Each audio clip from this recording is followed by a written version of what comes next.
آج ساجدہ بیگم کے خوشی کے مارے پاؤں زمین پر ٹک نہیں رہے تھے۔ آج انہوں نے اپنی 2 بیٹیوں اور 1 بیٹے کا رشتہ ایک ہی گھر میں طے کر دیا تھا۔ زیادہ خوشی کی وجہ یہ تھی کہ ان کے سمدی ان کے رشتے کے بھائی تھے، اور اس طرح وہ نہ صرف ان کے رشتے دار تھے بلکہ برادری بھی تھی۔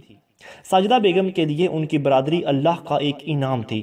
وہ ہمیشہ لوگوں میں گردن اکڑا کر اپنی برادری کے حسبی نسبی ہونے کا ذکر فرماتی، بلکہ ان کے مطابق ان کے آباء و اجداد کا تعلق ایک جید صحابی رضی اللہ تعالیٰ عنہ سے تھا۔ آخرکار ان سے رہا نہ گیا اور انہوں نے اپنی بڑی بہو کو فون ملایا، جو کہ برادری کی نہ ہونے کے باعث ان کی آنکھوں میں خار کی طرح کھٹکتی تھی۔ ان کی بہو نے ان کو خوش دلی سے مبارکباد دی، مگر ہلکی زبان سے یہ خدشہ بھی ظاہر کیا کہ یہ وٹے سٹے بعض دفعہ پریشانی کا موجب بھی بن جاتے ہیں، جبکہ یہاں تو 2 کے بجائے ایک ہی گھر میں 3 رشتے بیک وقت کیے جا رہے ہیں۔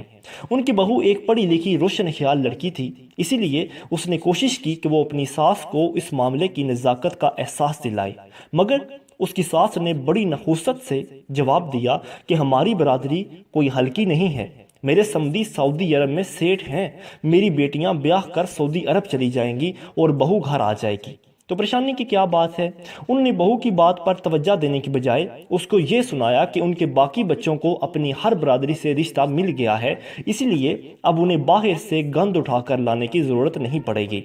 ان کی بڑی بہو یہ توہین آمیز فکریں سن کر صبر کے گھونٹ پی کر خاموش ہو گئی۔ اس وقت ساجدہ بیگم اپنے آپ کو فاتح محسوس کر رہی تھیں۔ انہوں نے شادیاں بڑے دھوم دھام سے کی۔ شادی کے تقریباً 1 سال کے بعد ہی ان کی ایک بیٹی گھریلو ناچاکی اور اپنی تند مزاجی کے باعث طلاق کے کاغذات ہاتھ میں پکڑ کر اپنے گھر آ گئی۔ ان کے اندر نفرت اور انا نے سر اٹھایا۔ انہوں نے اپنی دوسری بیٹی کو بھی واپس آنے کا حکم دیا تاکہ وہ اپنی بہو کو بھی دھکے مار کر گھر سے نکال سکیں۔ اس 1 سال میں ان کے بیٹے اور دوسری بیٹی کے گھر ایک بچہ ہو چکا تھا، مگر ساجدہ بیگم کو نفرت اور غصے کی آگ نے پاگل کیا ہوا تھا۔ ان کی بہو اور دوسری بیٹی ان کے آگے ہاتھ پھیلا کر رحم کی بھیک مانگتی رہیں، مگر ان کی انا ہارنا نہیں چاہتی تھی۔ وہ اس بات سے مکمل طور پر بے پرواہ تھیں کہ ان کا بیٹا اور بیٹی اب خود بھی والدین بن گئے ہیں۔ اپنے بیٹے کو تو انہوں نے رو دو کر 2 باتیں کہیں کہ بیٹا، بیویاں تو بہت مل جاتی ہیں مگر ماں صرف ایک ہوتی ہے، تجھ پر جنت حلال نہیں ہوگی اگر میں تیرے سے ناراض ہو گئی۔ بیٹے نے ذرا پس و پیش کا مظاہرہ کیا تو انہوں نے منہ پر دوپٹہ رکھ کر زور زور سے رونا شروع کر دیا اور اس کو کہا کہ میں روز قیامت تجھے اپنا دودھ نہیں بخشوں گی اگر تو نے میرا کہا نہ مانا۔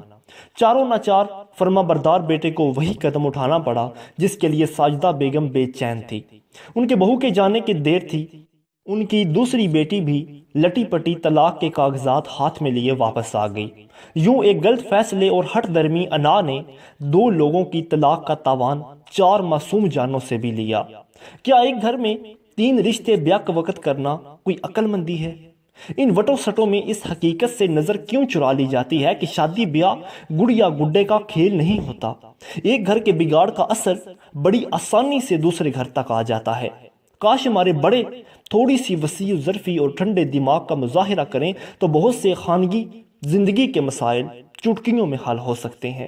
اللہ تعالیٰ نے والدین کے بہت حقوق رکھے ہیں، لیکن ناجائز اطاعت کا حکم نہیں دیا گیا۔ اگر ماں باپ کی ضد کسی کی زندگی کا خراج مانگے تو ایسے حکم عدولی کوئی گناہ نہیں ہوتی۔